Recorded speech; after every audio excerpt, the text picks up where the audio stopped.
E aí, gente, beleza? Lado B do concurso na área. Hoje o tema é quente. Pega o seu café aí, sua água, senta aí. Você viu que hoje o vídeo é um pouco mais longo. Álcool gel? Gente, não precisa ser álcool gel, tá? Um sabonete, um sabão. O fato é que ainda a gente está no meio da pandemia e a pandemia ainda mostra, inclusive, dados muito pessimistas, né? Assim, a transmissão do vírus me parece estar estabilizada num ponto muito alto, isso é muito preocupante. Então, se puderem ficar em casa, fiquem. Se tiverem que sair, usem máscara. Parece um discurso chavão, retórico, insistente, repetitivo, mas me perdoem. Esse é o momento que a gente vive. Por mais que as pessoas tentem negar ou diminuir essa pandemia, você é uma pessoa razoavelmente esclarecida, sabe muito bem das precauções que a gente precisa tomar a despeito da orientação do governo federal. E a despeito também de qualquer outra orientação que não seja no sentido de cuidar de si e cuidar dos outros que estão ao seu redor. É uma questão, inclusive, de responsabilidade. Mas hoje, o lado B do concurso é quente, vai falar desse contexto de pandemia. Reparem o título: 45 dias, o que mudou?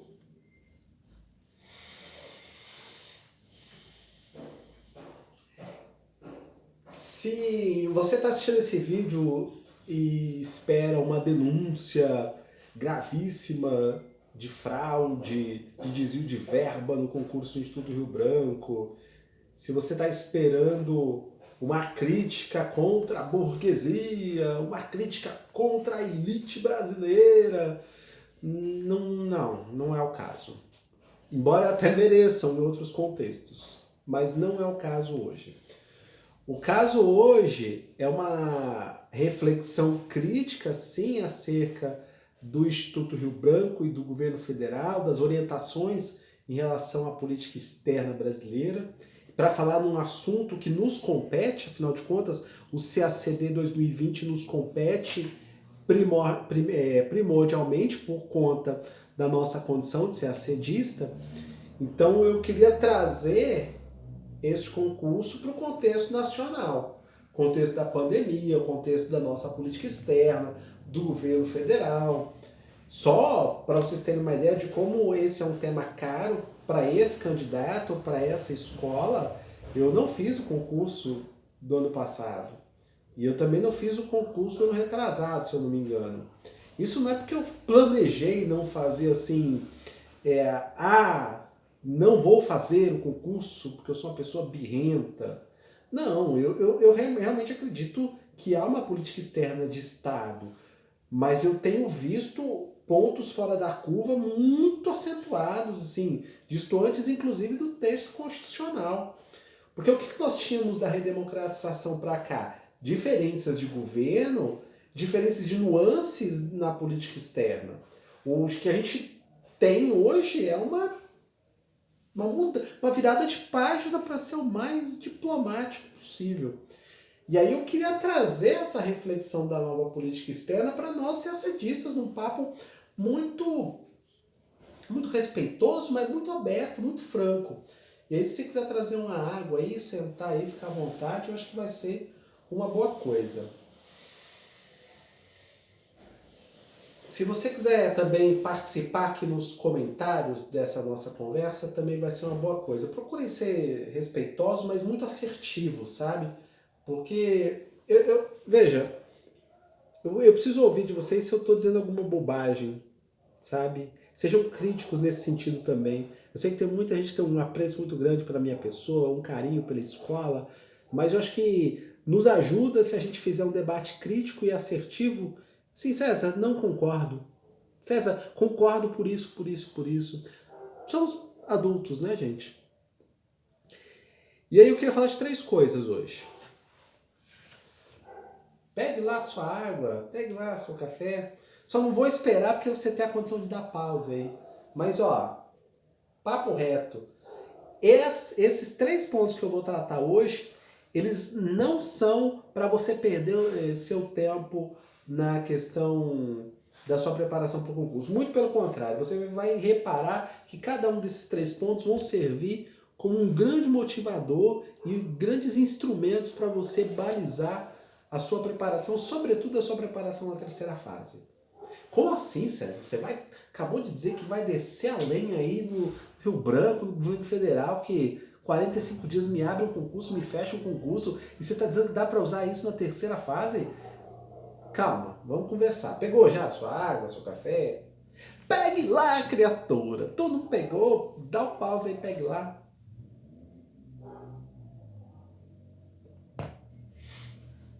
Falando sério agora, eu quero conversar sobre, primeiro ponto, edital do CACD, 45 dias entre a publicação do edital e a suspensão do edital.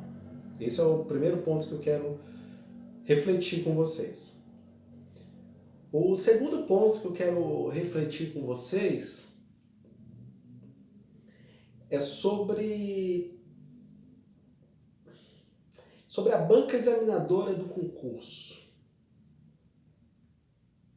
E aí eu vou tocar aqui em pontos, não é de nomes, de tendências ideológicas, eu quero falar de uma coisa que está no subsolo aí, no lado B do concurso. Banca examinadora, anotem aí.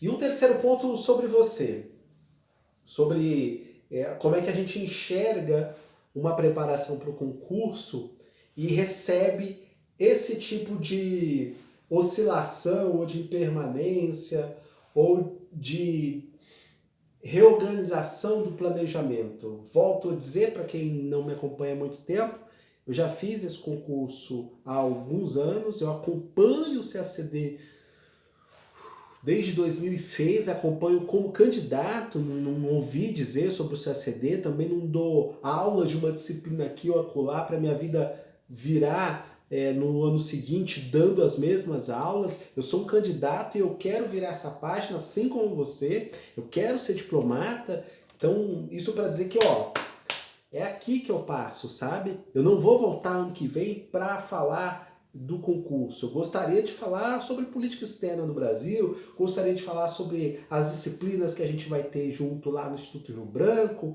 gostaria de falar sobre a divisão que eu quero trabalhar, o que eu estou trabalhando, gostaria de falar sobre os temas da política externa, mas não, né? Por alguma razão a gente volta a falar do CACD. Então é desse lugar que eu estou falando. De 2 anos para cá eu tenho investido na carreira acadêmica, eu pesquiso relações internacionais, dentro da área de análise de política externa brasileira. Isso me obrigou, inclusive, a fazer um estudo minucioso sobre o discurso do atual chanceler do Brasil, o embaixador Ernesto Araújo. E eu fiz uma análise do discurso de posse dele que me levou uns 4 meses olhando, lendo o mesmo texto, buscando as relações, enfim. Tenho cotejado com discursos de posse de outros chanceleres. Então, a minha conversa com vocês hoje também vem desse lugar, sabe? Uma avaliação crítica da nossa política externa, percebendo que o CACD também é parte de uma orientação da política externa. E por que o CACD é parte de uma orientação da política externa? Por conta do perfil. Sim, o perfil do diplomata, ele impacta na execução de uma política pública, no caso, a política externa.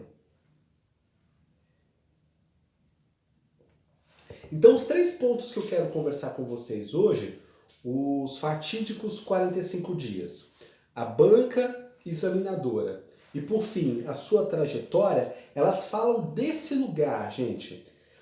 O interesse nacional, a política externa brasileira. Vocês já pararam para pensar ou para refletir? Porque às vezes a gente está tão imbuído no que a banca considera certo, no que a banca considera errado, lê esse livro, não lê outro, qual é o gabarito, inscrição da prova, que a gente está tão inserido nessa bolha que às vezes a gente perde de perspectiva que essa bolha ela está orientada por um certo interesse nacional. E aí a gente fica rascunhando e escrevendo respostas para defender a posição do governo brasileiro e muitas vezes a gente perde de contexto qual é essa defesa e que interesse brasileiro é esse, qual é essa promoção que a gente faz. Se vocês quiserem dados mais técnicos, eu queria chamar a atenção aqui para a nossa playlist, talvez que seja carro-chefe, né, do zero à aprovação. Lá na playlist, depois que passa, acho que depois que passam os 10 primeiros vídeos sobre estratégia, eu entro em conteúdo, né? E entro em conteúdo justamente falando da nova política externa brasileira. E realmente, assim, esses dias mesmo eu retomei o vídeo para ver, sugiro que você faça, e ali eu faço uma parte da análise, porque era inclusive na época que eu estava escrevendo o texto sobre o chanceler, sobre o discurso de posse, eu faço uma análise de política externa desse momento. E eu estou me balizando em literatura acadêmica das relações internacionais, tá? Então, não é um achismo da minha parte, como CACDista, dizer que o perfil da política externa brasileira começa no CACD. Aliás, antes de falar dos 45 dias, deixa eu comentar aqui um caos com vocês que aconteceu comigo e com o Instituto Rio Branco, claro.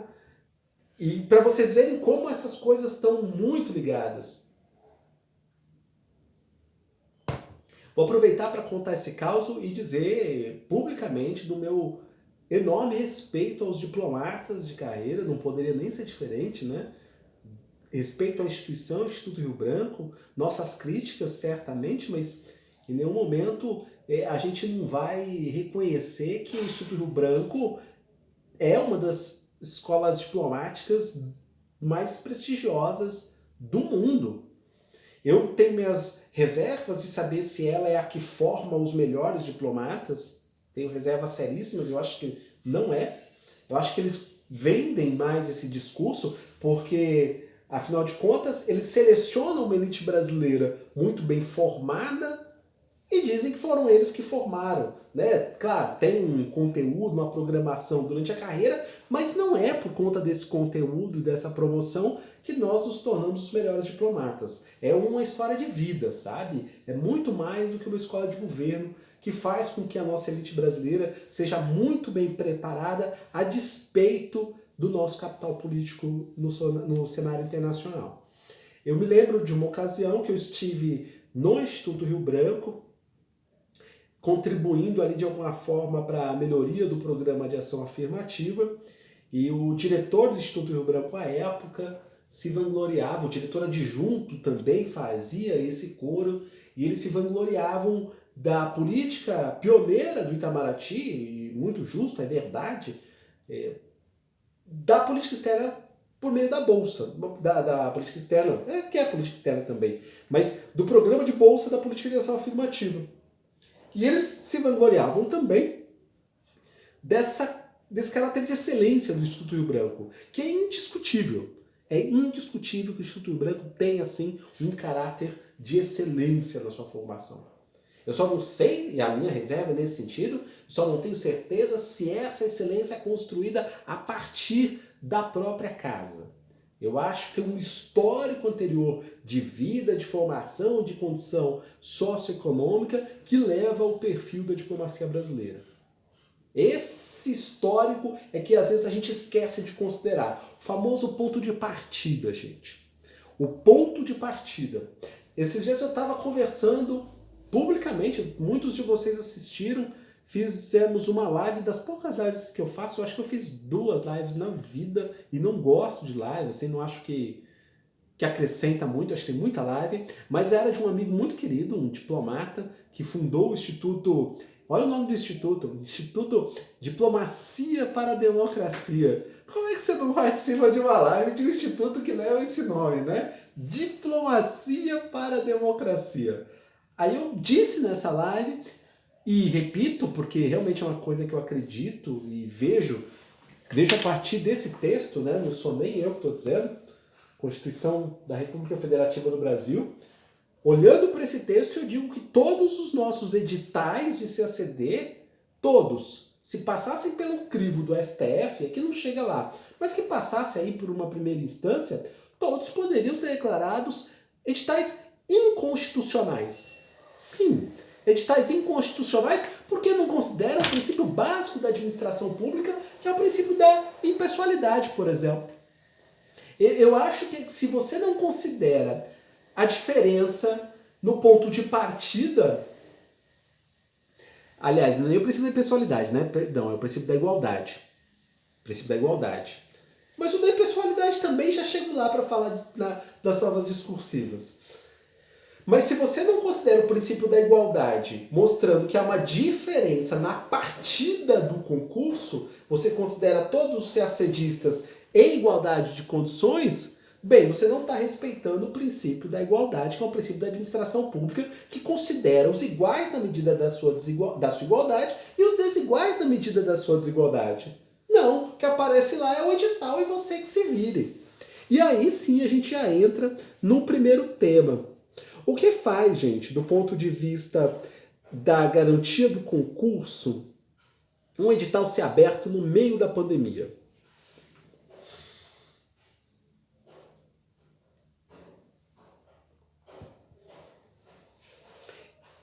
Eu já fui gestor público, hoje eu sou indigenista, trabalho na FUNAI, mas não trabalho mais com gestão, estou na área fim.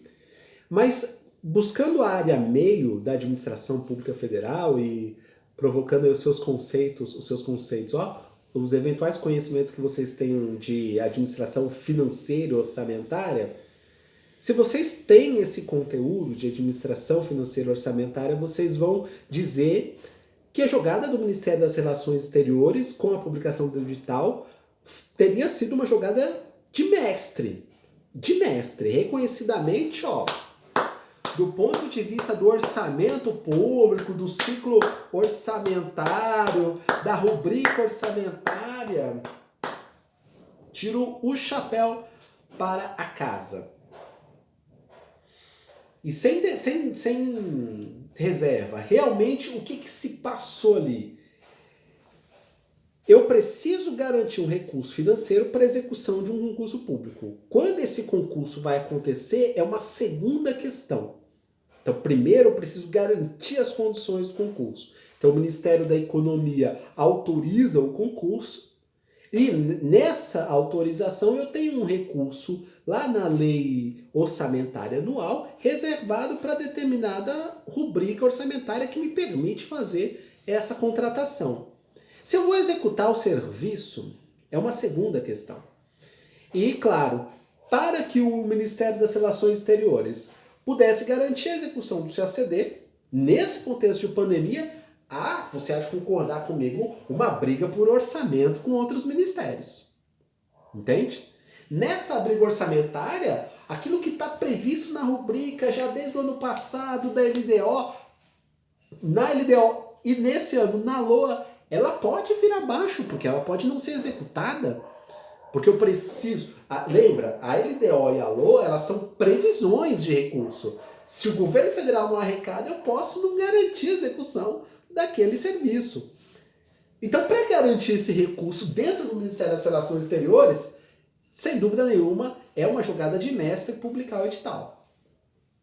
Teria que publicar para garantir o recurso.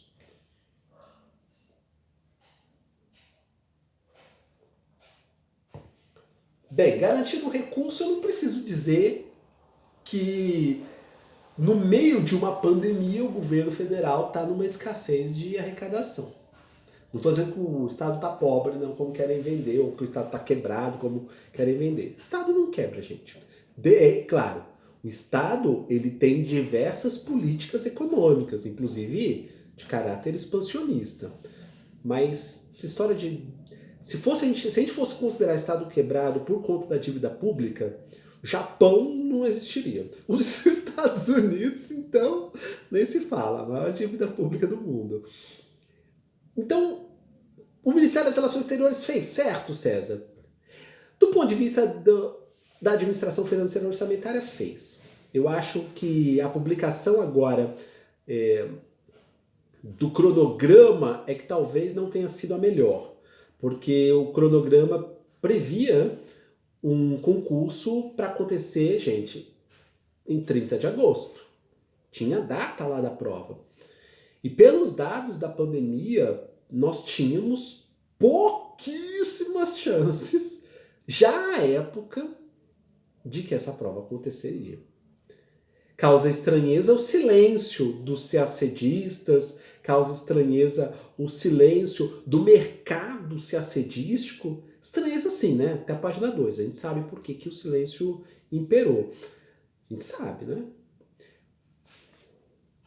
Mas, não, ninguém ganhou nada por fora, não é isso. É porque quando você divulga o edital, você tem a possibilidade de divulgar aqueles cursos maravilhosos de intensivo para prova, e a economia do CACD gira. Professores precisam receber salário, para receber salário, aluno tem que comprar aula. É a economia, o mercado do CACD que foi aquecido com a publicação do edital.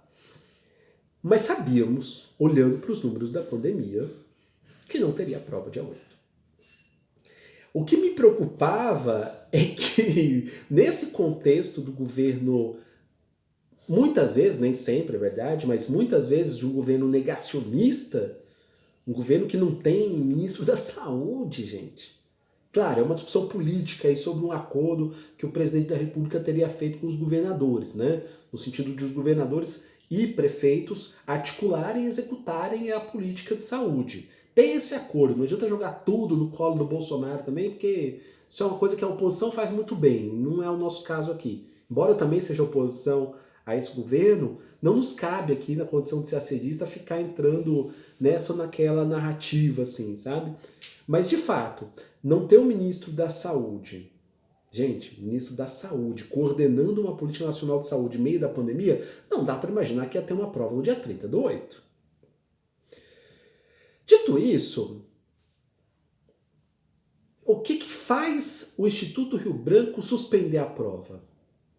Pasmem, gente. E aqui pode até ser que eles não reconheçam publicamente, mas precisou o Ministério Público Federal recomendar ao Instituto Rio Branco a suspensão da prova. Incrível, né? Claro, eles, pessoas inteligentes como são, diplomatas, absolutamente capazes, inclusive em defender a política externa brasileira e defender o Ministério das Relações Exteriores, estão no seu papel. Belíssimo trabalho, tem meu respeito, todos eles e todas elas estão lá na casa. De verdade. Conheço muitos deles, inclusive. Agora, aqui entre nós, né, gente? Esperar o Ministério Público Federal chamar atenção. Olha, gente, claro, do ponto de vista burocrático, eles foram provocados pelo Ministério, então não vão tomar pito da alta cúpula da casa. Isso também dá uma aliviada na barra dos gestores, compreensível também. Mas não precisava, né, gente? Assim, eu acho que uma política externa preocupada com aqueles que a gente representa, é uma política pública, a política externa, né? Se a gente está preocupada com os interesses dos brasileiros e das brasileiras, não precisava. Estou nem falando apenas de nós, CACDistas, né? Agora mobilizar toda uma logística. O Instituto Rio Branco e a EAD estavam mesmo dispostos a mobilizar toda uma logística em 26 capitais e no Distrito Federal para realizar um concurso em plena pandemia? Gente, deliberadamente eu acho isso muitíssimo preocupante. Quer dizer, eu publiquei o edital para segurar o recurso orçamentário, ainda vai, eu consigo entender. Agora, prever uma prova, um concurso público no dia 30/8, 60 dias depois da publicação do edital, e ter que esperar o Ministério Público Federal abrir os olhos para dizer, gente, tá crescendo a pandemia no Brasil. Eu realmente fiquei bem assim, preocupado. Mas mobilizei, não participei, não contribuí com o Ministério Público Federal, nada disso. Mas me posicionei na internet pedindo para adiar o CACD, lógico. Assim, gente, tem CACD todo ano. E não tem vida todo ano, sabe? E não é só a nossa vida, a minha, a sua, a do colega do lado. São os funcionários que vão administrar, vão aplicar essa prova, sabe? Do fiscal de sala, segurança, pessoa da limpeza. Gente, sabe? Fazia pouco sentido. E eu fui percebendo também que depois da publicação do edital, depois que os cursinhos conseguiram, na medida do possível, reaquecerem o mercado do CACD, e aí é controverso também, né, até que ponto a gente não é cúmplice, né, de um trabalho como esse, assim, na medida que vale a pena eu não reclamar do edital para poder vender o curso, sabe? Mas depois que o concurso foi suspenso, eu vi uma meia-culpa, assim, pelo menos de professores, não dos empresários, mas de professores dizendo realmente estava difícil de aplicar esse concurso. Depois, né? Depois. Depois também é fácil, né? Depois não é difícil. O difícil eu acho, e eu admiro a coragem de algumas pessoas que se expuseram, difícil, eu acho, é fazer a crítica, é ir contra a maré, sabe?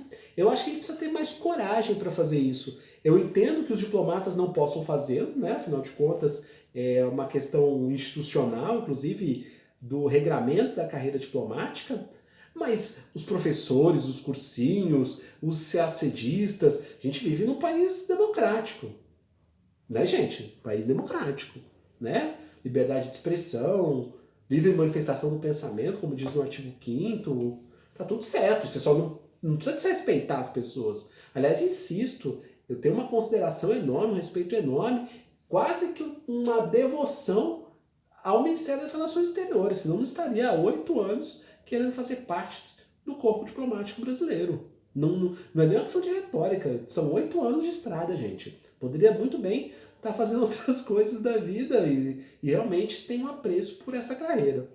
Então, para além do discurso, minha consideração e meu respeito a essa casa, que é o Ministério das Relações Exteriores, casa de pessoas incríveis, de embaixadores que passaram no Brasil, que dispensa apresentações. Citaria aqui Santiago Dantas, né? Citaria o próprio Celso Amorim. Enfim, nós tivemos chanceleres incríveis, né? E mesmo na ditadura, se você quiser, o Geisel, né? Sim, poxa, o Geisel ele conseguiu fazer uma política externa, não como chanceler, naturalmente, mas uma política externa que defendia os interesses nacionais de uma maneira que, em pleno regime militar. Então, eu me lembro, eu não sei se é o caso da gente começar a discutir política externa, mas eu só estou querendo dizer que a casa tem uma versão em defesa do interesse nacional que é muito bonita, sabe? Então me surpreendeu, a um certo ponto, querer bancar um concurso público em plena pandemia. Isso me surpreendeu. Falei, cadê? Onde estão os progressistas da casa, sabe? Os progressistas da casa que não são poucos. Somos muitos. Gente, vocês sabem quantos progressistas interessantes. Não precisava nem ser progressista, pode ser nacionalista. Enfim, pessoas que defendem o interesse da casa. Eu imagino que tenha tido, sim, uma movimentação interna. Mas houve movimentações também muito contrárias. Eu me preocupa, por exemplo, as novas chefias, né? As novas chefias que não respeitaram a melhor tradição da casa. Me preocupa, mas isso é um assunto. A gestão do Ministério das Relações Exteriores é um assunto que a gente pode deixar para um outro lado B.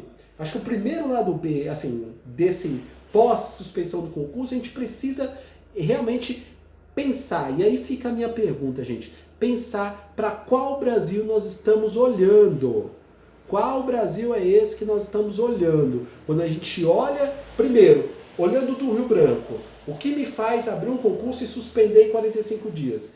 E segundo, olhando aqui dos CACDistas, o que me faz, gente, me perdoem a franqueza, o que me faz fazer inscrição e apostar num concurso no dia 30 de agosto? Ainda bem que não vai ter a prova, né? Eu acho, pelo menos. O que você acha?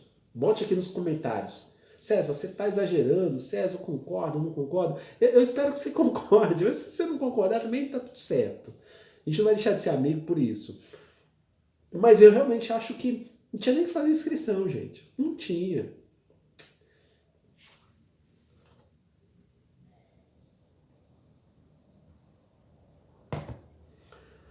Segundo tema, banca examinadora. Banca examinadora do concurso, ela é basicamente uma banca examinadora do Instituto Rio Branco, com a participação aí de alguns professores da Universidade de Brasília. E eu queria, para não chover no molhado, dizer que nós temos uma playlist Dialogando com a Banca aqui no canal. Chama Dialogando com a Banca Examinadora. E lá já tem um diálogo mais ou menos feito com cada uma das bancas da terceira fase, tá? Então eu vou assumir que vocês, se não conhecem, irão conhecer essa playlist, Dialogando com a Banca Examinadora. Lá tem uma perspectiva bastante pragmática para a gente pontuar na prova. Eu queria falar aqui de um outro lugar dessa banca examinadora. Essa banca examinadora está responsável por identificar o perfil do diplomata. E qual seria o perfil do diplomata que interessa a essa banca examinadora? Essa é a questão.